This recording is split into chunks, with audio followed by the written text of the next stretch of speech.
You wanted the best. You've got the best podcast. The hottest podcast in the world. The Chris Voss Show, the preeminent podcast with guests so smart you may experience serious brain bleed. The CEOs, authors, thought leaders, visionaries, and motivators. Get ready. Strap yourself in. Keep your hands, arms, and legs inside the vehicle at all times, because you're about to go on a monster education roller coaster with your brain. Now, here's your host, Chris Voss. Hi, folks. Chris Voss here from thechrisvossshow.com, thechrisvossshow.com. Hey, coming here with another great podcast. We certainly appreciate you guys coming by the podcast today. And as always, we have some of the most amazing guests, great authors, brilliant minds, and all the wonderful people that you may want to see on the interwebs of the sky, all that stuff that's playing around, running around, and all that good stuff. Today we have some amazing folks that are on the show, and we're going to be talking about a new book that came out March 14th, 2023, Reverberation, Do Everything Better with Music. And Keith Blanchard is the author on the show, is the author of the book. Peter Gabriel wrote the foreword for the book. You may know Peter Gabriel as the massive musical artist. He was also part of Genesis, which is a favorite band of mine as well. Wrote some incredible hits and power stuff that if you haven't heard Peter Gabriel's music, you've been living on a rock for like the longest time. I mean, it still reverberates today. From when I grew up with him and him in Genesis back in the day. In fact, I think I've got some friends that, the original Genesis in the 70s, they've still got their rock cancer tickets to it. So we're going to be talking about that. We actually have his daughter on the show. She's going to be with us as well. Anna Gabriel. She's a co-founder of the launching that they did of this business company. We're going to find out more about it, called Reverberation, and what they do on the interwebs, and talking about what they do with music. We also have Michael Herman on the show with us as well. Michael Herman is the Reverberation co-founder and CEO. He launched Wicked Cow, Reverberation's managing partner, in 1995 as a TV production company, producing its inaugural project, Reverse Angle, and a sports entertainment show. He hosted airing on Fox Sports. Along with that, we have Anna Gabriel on the show. She's, along with being the daughter of Peter Gabriel, I wonder how she worked that out. She was born in London, England, and she moved to the U.S. in 1992 to launch her career as a photographer and video director. Her fine art photography has been exhibiting galleries in Sundance, Boston, New York, and London. Welcome to the show, both Anna and Michael. How are you? Good. Thank you for having us. Peachy. Terrific. Peachy. So there you go. So this is kind of an interesting combo. I've got you two here who've helped co-found this Reverberation, if I understand it correctly. Peter Gabriel's involved in it, and I believe so is Keith Blanchard. Do I have that all correct? You do. There you go. There you go. And we're missing the other two, but you guys are going to make a great stand-in for them as well. We hope you'll carry the load. We'll do our best. No promises. There you go. So let's do this. Let's get the .coms. Let's get some places that we can plug where you want people to go check you guys out on the interwebs. Website is reverberation.co.co. And we are at reverberation.co on Instagram. And we're at Reverberation on Facebook. There you go. Anna, any plugs you want to do on your websites? My personal work, I have another book, a photography book out called ID, and that website is idphotographs.com. There you go. So let's talk a little bit about this. What launched this project? Because it seems like, okay, so there's a book, there's the website. Give us a grand overview of what's going on here and why you're doing it. Anna, do you want me to go? Sure. Okay. So Anna and I have been friendly. We're friendly from like the late part of the 2000s until 2020, when we sort of had a little bit of a renaissance. And we've been Facebook friends for all that time, and I think following each other a little bit in our work. But in 2020, my company had recently launched sort of an accessible brain brand that was for sort of like, the idiots like me, that we can understand the science and pull usefulness and understanding out of like this influx of brain science that was sort of infiltrating the zeitgeist. In the middle of last decade, you heard a lot of like how to sleep better, how to eat better. What is brain health? All of a sudden, we had never heard that term. So we wanted to create a very fun and funny and visual and interactive brand around your brain. And we did some really fun projects around that. The last project we did was this really fun interactive live event here in New York with Seth Rogen and Martha Stewart and Jane Krakowski. It was an interactive sort of musical and panel discussion around the impact of comedy and food on your brain, which was a lot of fun. And I've been an admirer, not only of sort of an acquaintance of Anna's, but an admirer of her work. Anna's a super talented photographer and director. And I am a lifelong super fan of Peter, not just as a musician, but as an activist and an artist, and someone who really has put his world, his money, his time, his art into trying to make the world a better place. And he's done some really powerful things. And I've been just a super admirer for a long time. And knowing that we wanted to really move into like the power of our brains, in 2020, right before the pandemic, Anna and I kind of got together and we figured that, taking sort of this vast brainness was a lot to chew on. But, I think we both knew that it was, even anecdotally, that we all have songs that we were listening to, whether it was to go to sleep or to calm us down, or to, when we're playing basketball in the driveway to pump us up as I am now. There was this sort of invisible, magical thing out in the universe that was affecting, everything we did. And a little bit about Peter is Peter's been sort of an anomaly in the music world. And there are others, but not many, who really have devoted his personal interest and time to science and neuroscience and really getting a really robust understanding of how it all works. So Anna and Peter and my company decided to create this music, tech, and media studio around the impact of using our everyday music to do everything better. So whether that was on the anecdotal side, where we're helping to increase creativity and productivity, or it was on the other side of understanding how sound can help, retard the growth of Alzheimer's plaque growth, or helping our basic mental health in the world in which we live now. And we decided to go out and create a voice that was fun and funny and colorful and accessible, and to bring a whole bunch of people together. And that's exactly what we're doing. And we started with our book, and we brought Keith on to help write this book, which he did a brilliant job of. And if you don't know Keith, among other things, used to be the editor-in-chief of the digital version of Rolling Stone and also the World Science Festival. So he's this great, funny dude who just gets it, and was able to translate for us a lot of the science that we were culling together. And our whole ecosystem for the studio starts with the book. There you go. Anna, do you want to throw your thoughts in on that?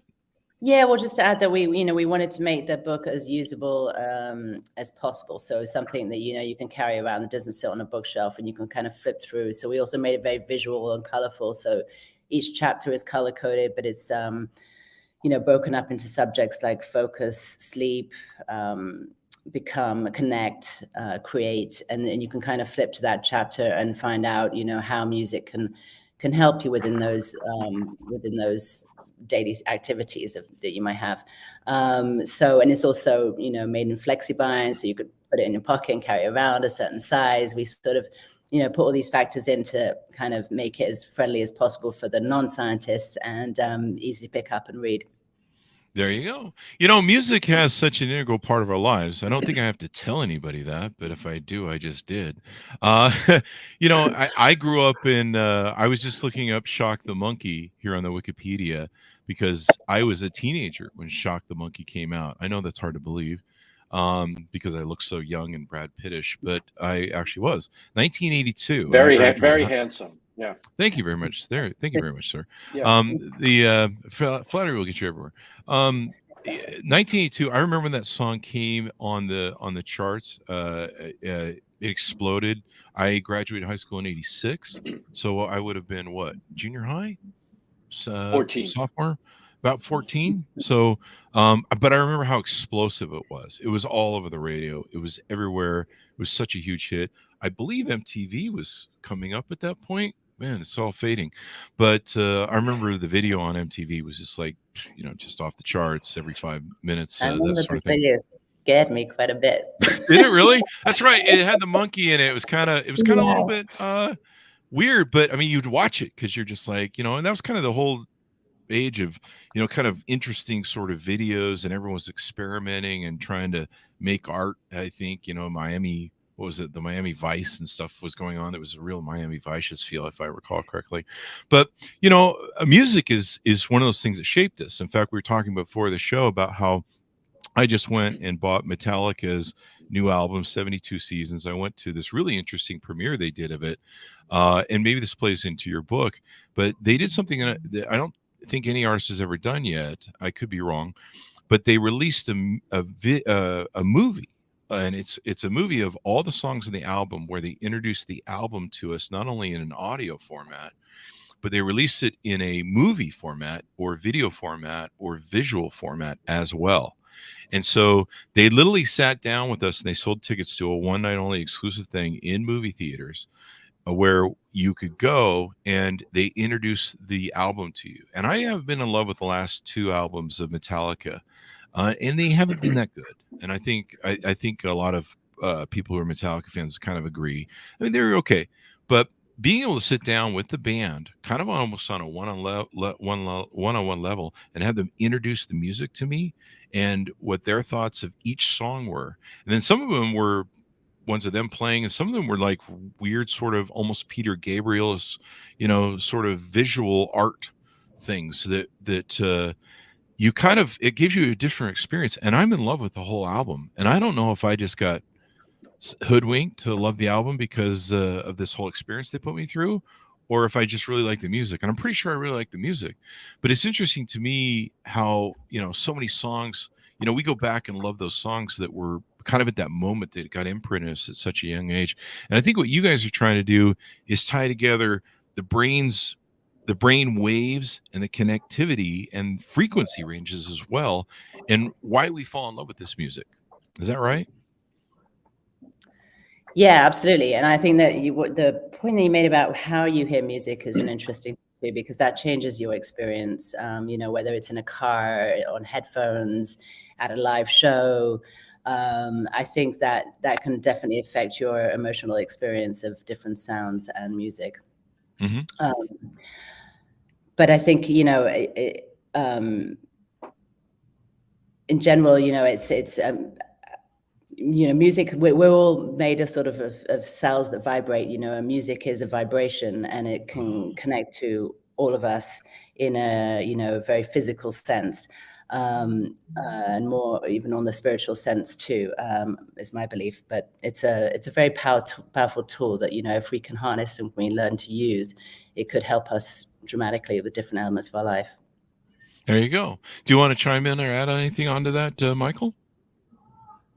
No, I mean, I think Anna nailed it, frankly. I think that one of the things that I've been so excited about learning through this process is exactly what Anna just said, which is, we are made up of water, and water vibrates. And as someone who was not a trained musician, to have to think about the impact of sound and music on our bodies has spawned a lot of ideas.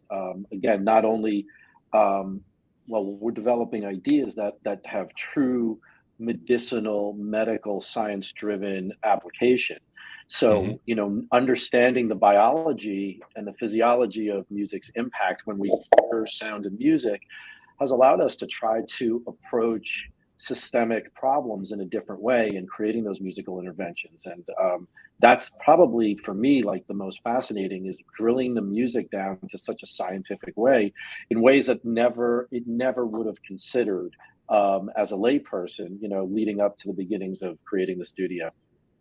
There you go. And it's interesting to me how music can imprint memories into your brain. I've had, and you guys talk about this in the book, and you guys talk about it on the website. I've had, I remember. I'll give you an example. When I was a teenager, one of my girlfriends, she said to me, "You're my candle in the wind," and I was like, "Okay, well, great, that's awesome." I didn't get the reference because I wasn't listening to the radio, I guess, at the time, and she said, "No, the song REO Speedwagon, Candle in the Wind." She goes, that's a song that bonds me to you and reminds me of you." And I was like, well, I better go find out what the song is about. And so that kind of became our song, our romantic song. And, a lot of the references of the couple of years we were girlfriend and boyfriend resonated. And anytime I hear the song, I'm going to remember that relationship. You guys talk about different frequencies. So there's, delta, theta, alpha, beta, gamma. I've always worked with equalizers and different sound recordings where, there's different hertz and how some of those things appeal to us and certain sounds appeal to us. In the book, you guys along with, I guess, Keith, work with different neuroscientists, David Byrne. Am I pronouncing that right? David Byrne of Talking Heads, right? Mm-hmm. Yes. Yep. Yeah, Bradford Marsalis, Hans Zimmer, Mick Fleetwood, Sheila E. And then you work with neuroscientists as well. I might need some neuroscientific work. The whole brain. You work with them to we know train. a person. I need to listen to more Shock the Monkey. I think I need the shock, the monkey part. So some electronic shock therapy. And you guys found some different things. You mentioned the Alzheimer earlier, where there might be some things that we can use to repair people's brains there. Yeah, we just a little context. What we've really been, our mission as a studio is, we see the next sector of wellness being driven by music, and at this moment in time, there hasn't to this point been sort of an arbiter the way there are in other frontiers of science. Like, you think about how we learned about science growing up, right? So like, you think about this great frontier like deep space, and you have people like Carl Sagan and Neil deGrasse Tyson guiding you as through information that's very fun and accessible. You want to learn about it. The same with the deep sea, and Jacques Cousteau, who's an awesome personality. But with all this brain science coming at us, there is not, to our understanding, certainly our fandom, there hasn't been like this arbiter that has sat in the middle and being able to not only deliver the science to us, but in a way that we can absorb it, use it, understand it. So our book just launched, which is the first project in the studio, but we've been at it for 3 years, bringing some of the more important voices to develop our initiatives together. And those include partnerships with some of the most important major research universities and neuroscientists in the world, and then with artists and music companies, and then obviously with media companies and creators. And we've triangulated all of that. And Keith's voice, as mentioned earlier, like in the book, is really fun and funny and easy. And he distills the voice and the science in a way that makes it very easy to understand. So with regard to some of the stuff we're exploring on the Alzheimer's sense, it's such a horrible affliction. And at MIT, for instance, there is a lab run by Dr. Liwei Tsai, and she and her team have used a very specific frequency of 40 hertz and have found the ability to stop the growth of Alzheimer's plaque in mice, which is phenomenal. Wow. But on the other side, so we're leaning into creating musical interventions like that are serious, that are effective and scientific. On the other side of those projects that we want, like, what's the impact of music when you go to work, right? How do leaders emerge in the workplace through music? How do you focus and build creative teams in the workplace through music? One of the things that I think I found out that I love is supposedly one of the most effective ways to concentrate in the workplace, especially with like computer work, is to have video game soundtracks on in the background, which is kind of awesome, right? You think about it, they're all very stylized, and they are born to elicit a very specific outcome. And science has found that is one of the very specific ways to help increase focus in the workplace. There you go. And Anna, I'm going to throw you an additional to that, and feel free to add on what you want. But I noticed that on the website you've got relax, focus, love, thrive, connect, escape, feel, become, kind of some different examples and some stats on how people can use music to connect and what they do. Any thoughts you want to throw into that? Yeah, well, one thing, we've mentioned a few times, but the interest both Michael and when we first heard it was that this thing called the ISO principle, which when you're listening, excuse me, when you're listening to, or when you're feeling, let's say, rageful and angry, instead of listening to calming music right away, you would listen to music that was at your level. So what you think is rageful music, whatever that may be for you. And then slowly bring it down to something at a lower level. And that's something that, for example, is a small piece of information that I never knew, because I would have automatically gone to classical music or something that you think calms you down. But if you know how to slowly bring your brain down to the right state, it's a better way to use it. So it's things like that are, sort of small techniques of that you might not know of how to actually listen to it. And one of the interesting things they talk about in the book is love and relationships, how we can be drawn to people who there's a thing here on chapter 3 on love. A couple only has a 2% chance of success if their musical tastes are in opposition. Boy, I've had those girlfriends and dates. It's unless they like the kind of music you like and you like theirs. Quick ones. Yeah. There's going to be a fight over the radio. There's going to be a fight in the car over, I had one girlfriend, and I'm not knocking her in any way, shape, or form, but, she liked her music and I like Metallica, and, I'm driving down the road angry. But, it's interesting how this is connected, and some of the data and research you guys have done. We talked a little bit in the green room before the show about how maybe there are certain frequencies that we're attuned to that make us choose the type of genre maybe that we're attuned to. Like I look at people who listen to country music and I just don't get it, but maybe they do because of their brainwaves. Well, I think a lot of it has to do with, where you've grown up and what you've been introduced to as a child. I mean, I think there are very different sounds and environments in Asia, for example, or even Africa to America, Europe. There's this very, you grow up with different sounds in the environment around you. So I think what makes you feel comfortable and what you hear can affect your music tastes and how you, will be drawn to certain sounds and music. Mm-hmm. Did you want to throw something in here, Michael? Nope. I think Anna said it perfectly. Okay.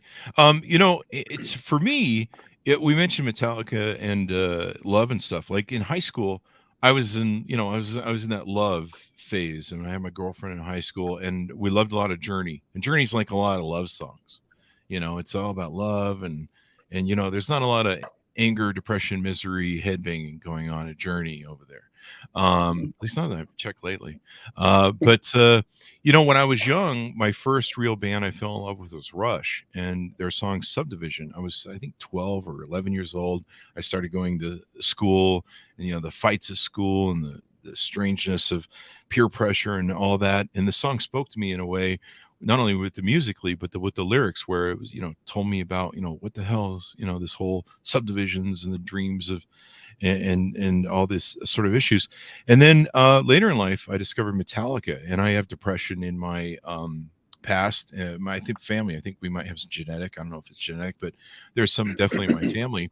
And James Hetfield, the lead singer of Metallica, talks about how his trauma as a child. He lost his, I believe, his mother early on, so there was some mother abandonment there, not by choice, and issues, I think, with his father and different things like that.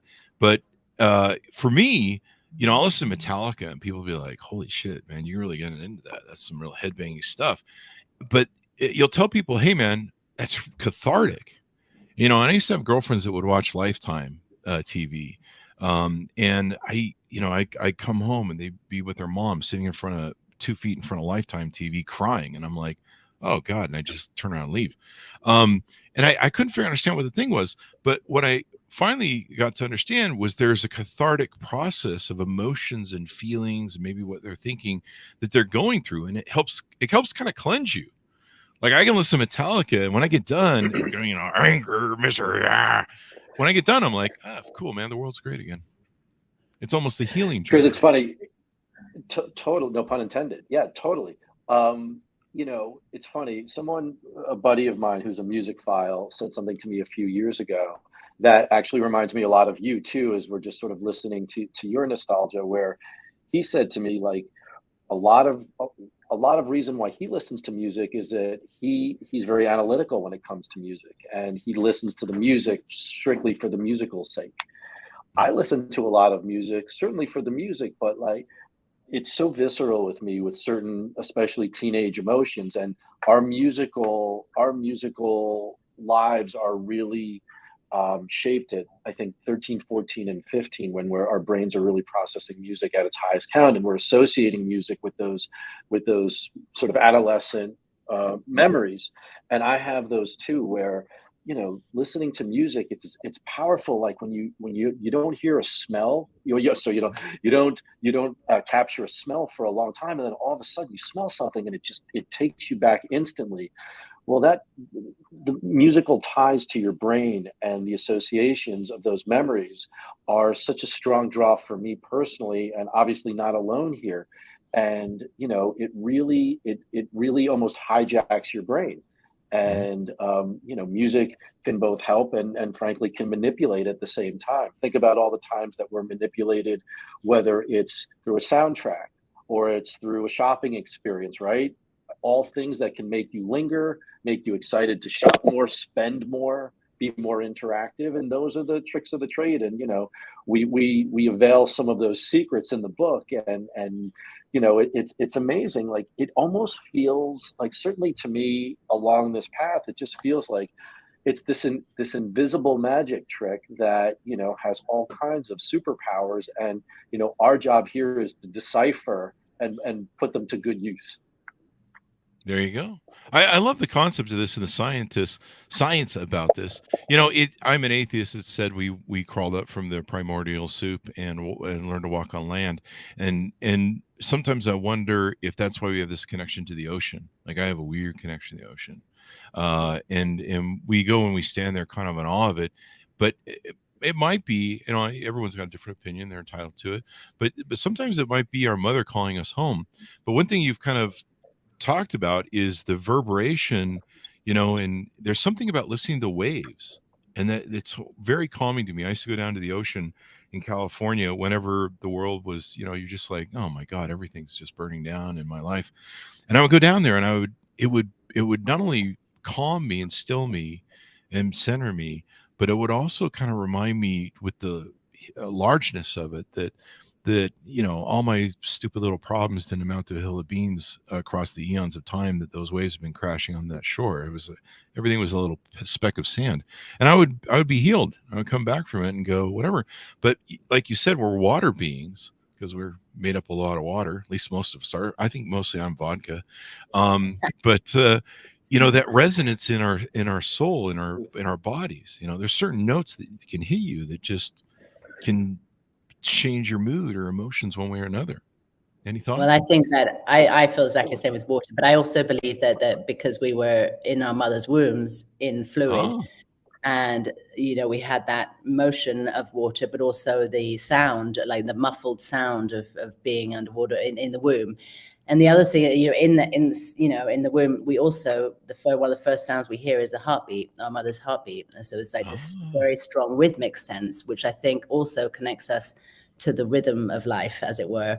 And we all sort of have an innate sense of rhythm and different aspects of life that's all based around a certain beat, a certain rhythm.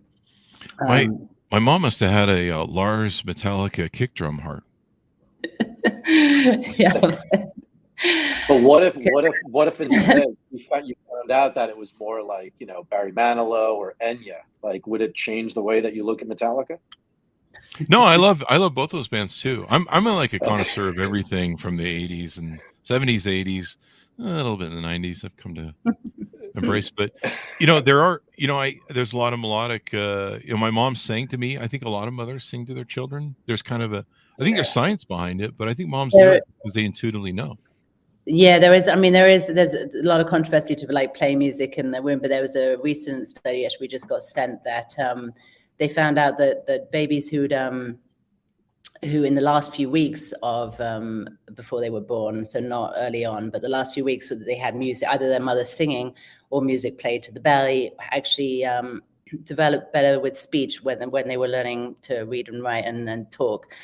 So it was there's a connection to music and the development in the brain with speech development too. Mm-hmm. Yeah. Did you guys go ahead, Michael?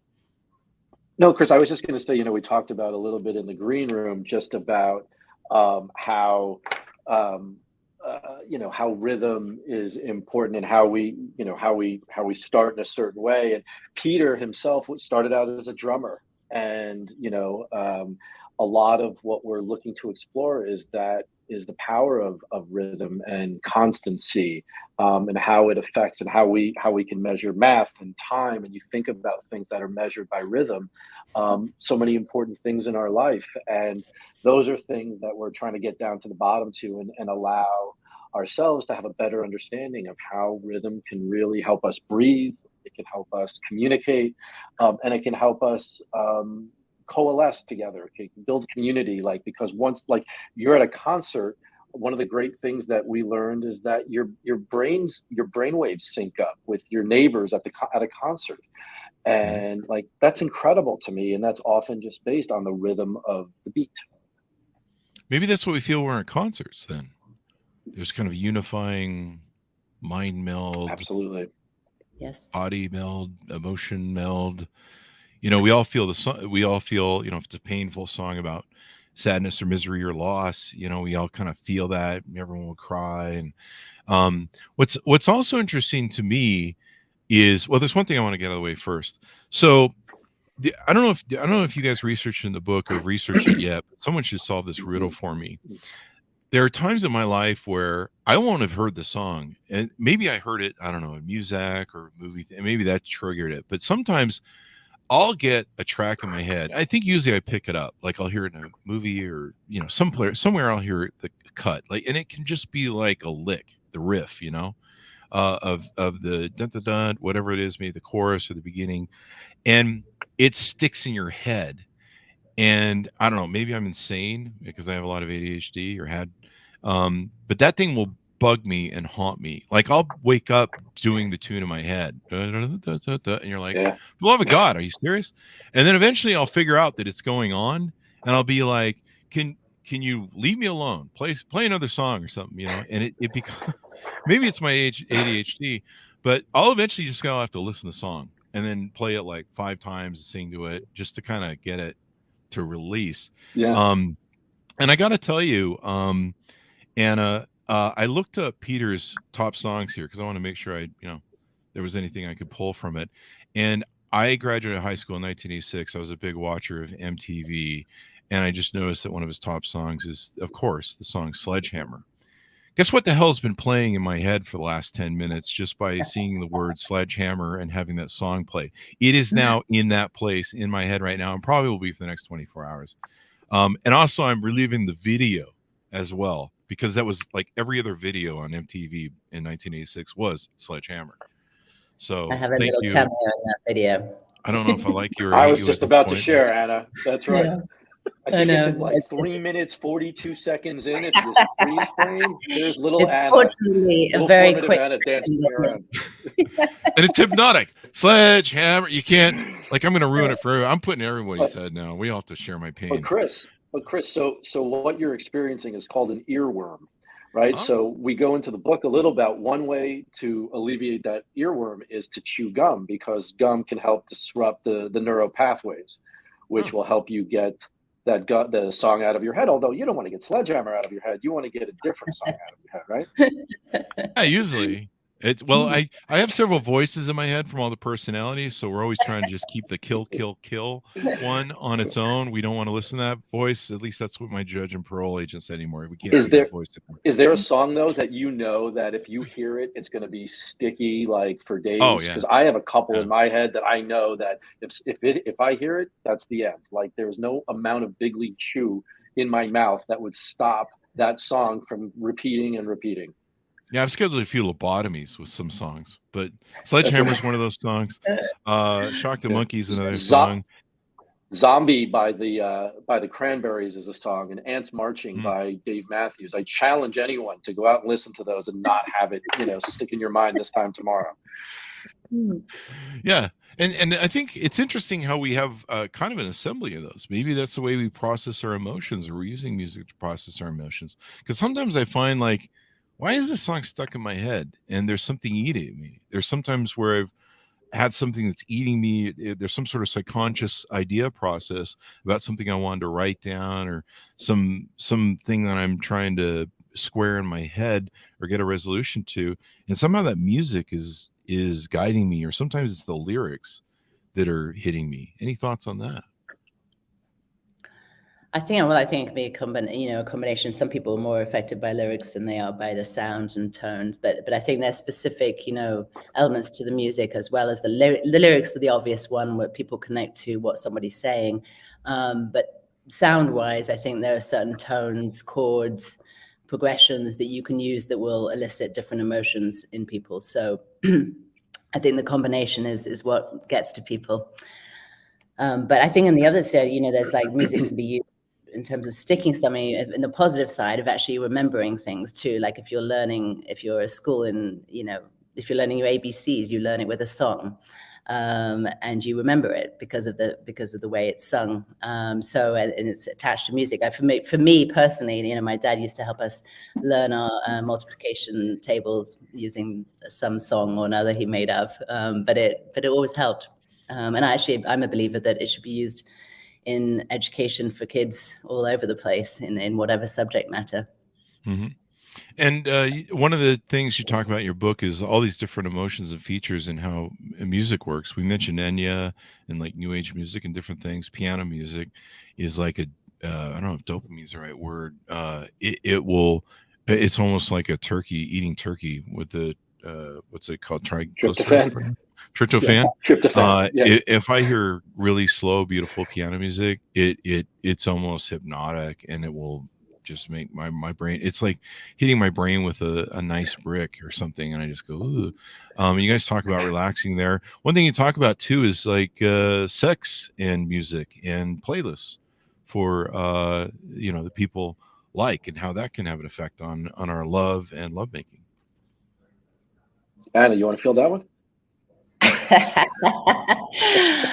Well, I think, there's the obvious connecting with people through music, having the same taste, as we mentioned earlier, is a big part of it. And also obviously rhythmic factors of the tracks. But I think, I think it's more a connection than anything between people, and how it can build connection. Music can build connections. Yeah. But then, I think sort of like songs to make love to, like, also have this sort of like circular repetitive melody. So it's intoxicating and it's getting into your brain, and that it is that, like, during that moment, it is on repeat, right? So going back to that rhythm again, like how intrinsic rhythm is to all of us, it goes over and over again. But Chris, I think we there's a study that we've been privy to that I think just blows us away. Just going back to relaxation, which is chapter 1 in our book. University of Pennsylvania did a study within the past few years about. I think that they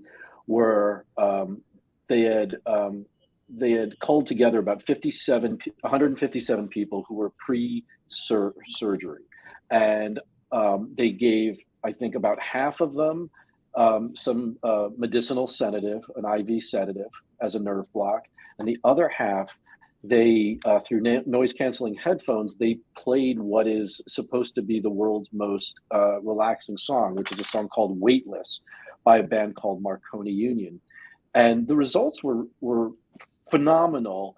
The levels of anxiety in these pre-surgical patients was almost indistinguishable between the music intervention and listening to Weightless for 8 minutes as it was to have an IV sedative. And like that, to me, it is so demonstrative of like power of music, because if music can be a non-invasive medical wellness tool, especially when you're talking about having to take some heavy drugs, as opposed to a song having theoretically the same kind of impact, then to me it's a no-brainer on, the direction as what we should be learning and what we should be chasing. There you go. Yeah, the sex thing I was referring to was one of the areas of the book. They talk about how to build a sexy time playlist, and if you want to build closer bonds with someone, you should choose music that reverberates with you, which makes sense because I'm not a big fan of certain types of music. I think some people, they like their genres, and it would be very hard for me to fall in love with somebody if I was constantly have to listen to a genre of music I don't like. And if you notice, like even our dating profiles, I think Tinder and different things, when you match with people for dating, they'll talk about what sort of music are you into, what do you like, and we'll advertise, like even on Facebook, we'll advertise what our favorite bands are and different things.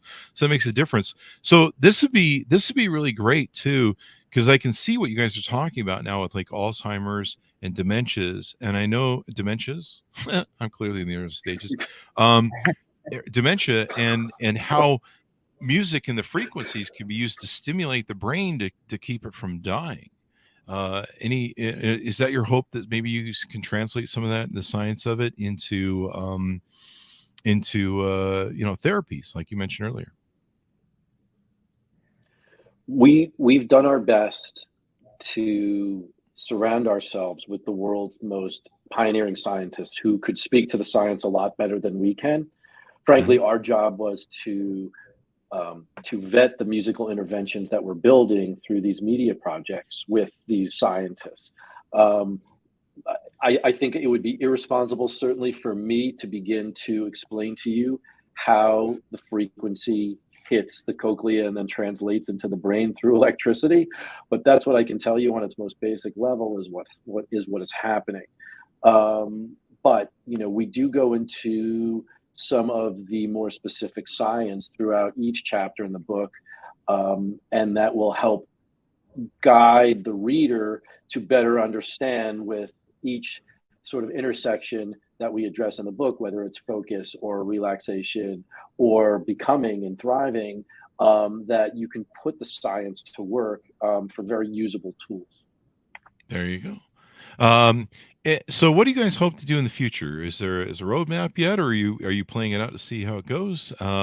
What's the future of what you guys are going to do with the company? Well, we have a lot of projects coming up where we sort of have our eggs in many baskets, as it were.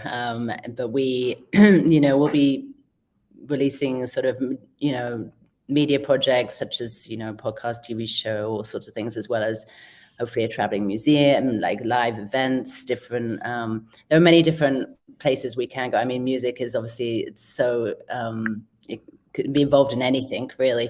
So we can go anywhere with it. And we have many different partners we're working with on different projects. So they will start to sort of, the book mainly is our DNA for most of these. So, we wanted to start with the book because of that. And then things will, gradually progress from there into these different projects.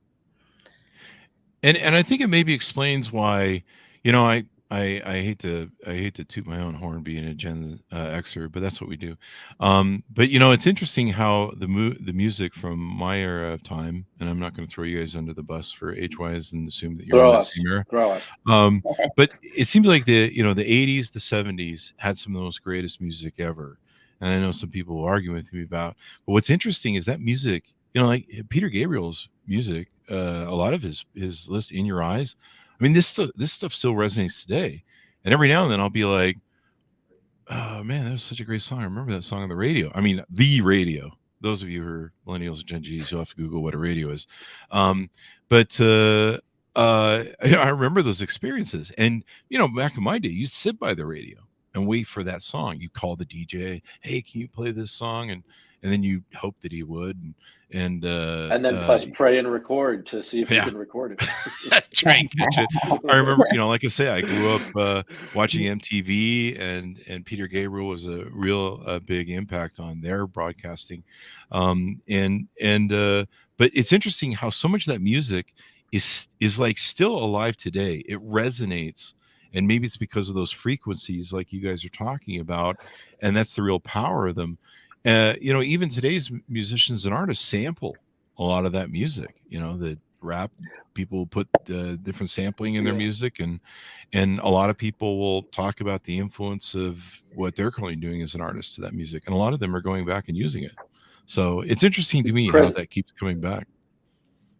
Yeah, Anna and I, we together did the interviews of the musical artists in the books that range from David Byrne to Questlove to Mick Fleetwood and Hans Zimmer and Sheila E. And we talked a lot about this. But one of the people we interviewed in the book was Kool from Kool and the Gang.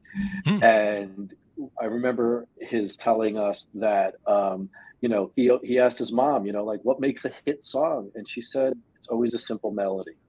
Right. So to your point about all the sampling and the repetitiveness and the resonance of all that 80s music that was very easy to absorb, it was easy to capture, it was easy to memorize, and it was easy to associate, I think, with sort of everyday memories because of just the nature of how you absorb music, whether it was through the radio, you're always in the car, and you were just waiting and hoping that the DJ would play something that like resonated.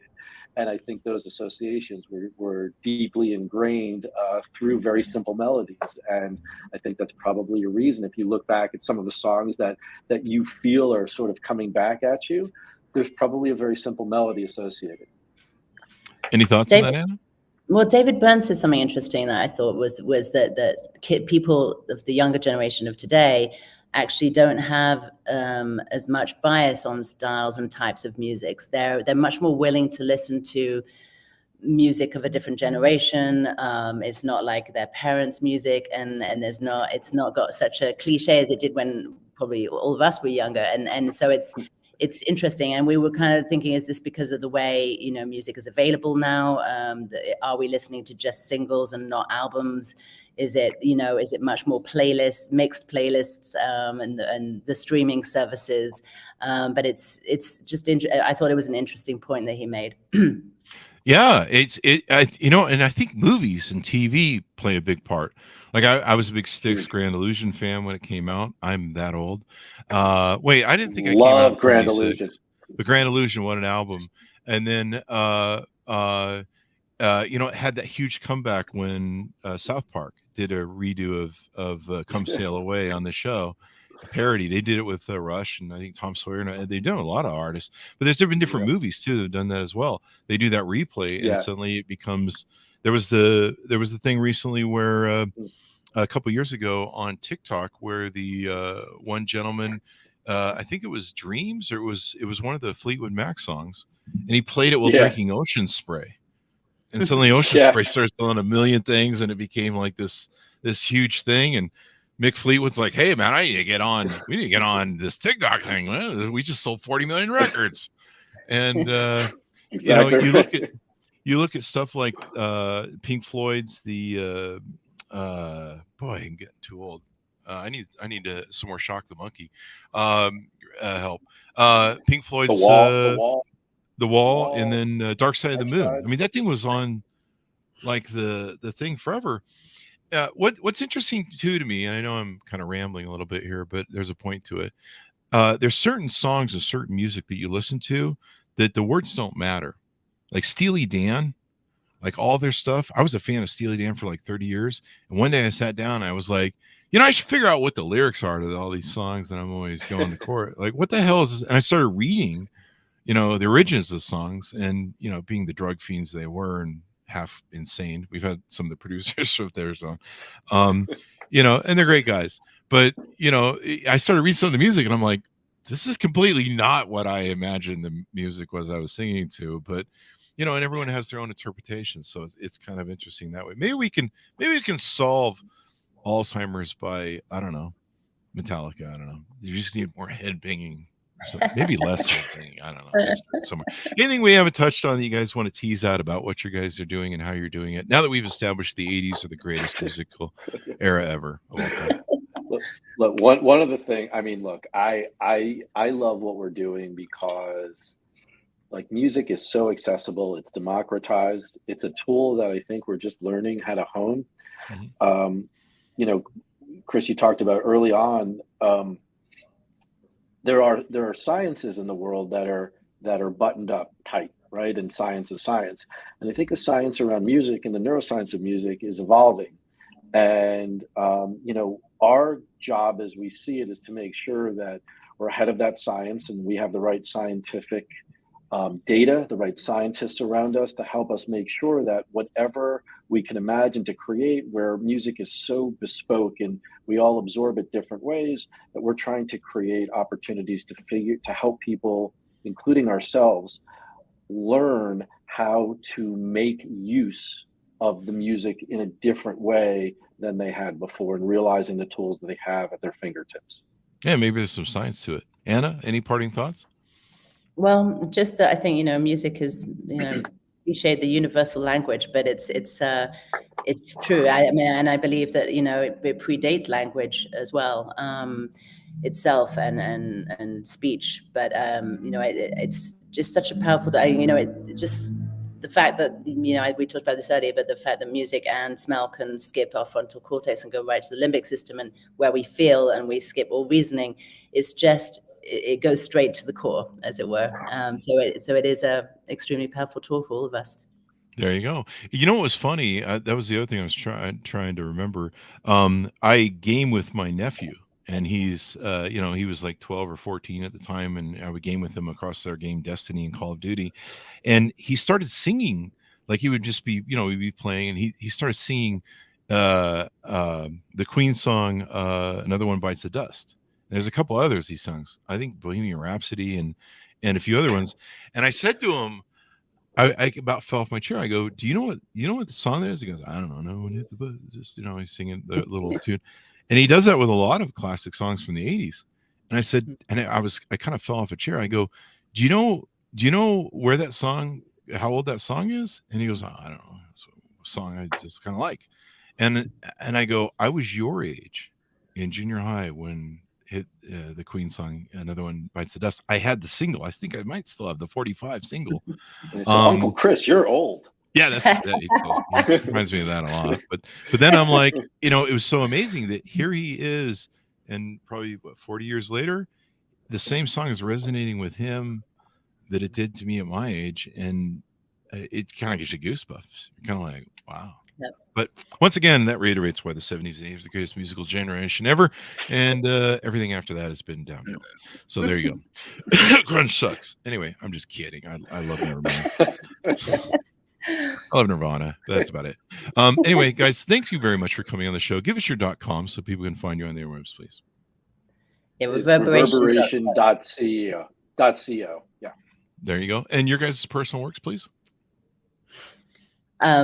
Mine is Anna Marie Gabriel Photography, I think. So on Instagram and Facebook. And mine is Utter Nonsense, UDDER, Utter Nonsense. There you go. And send a message to your father. Thank you for breaking my brain in my 80s and stuff with Sledgehammer being on repeat. He's only getting started. And Shock the Monkey. That's still a great song. The punch of it is just Shock the Monkey. Great. Now that's going to be in my dreams tonight. All right. Well, thank you very much for everyone for coming on the show. Thanks for audience for tuning in. Go to goodreads.com/Chris Voss, youtube.com/Chris Voss, all those places on the internet, LinkedIn, YouTube. Yeah, I think we covered all. Thanks for tuning in. Be good to each other. Stay safe. And we'll see you guys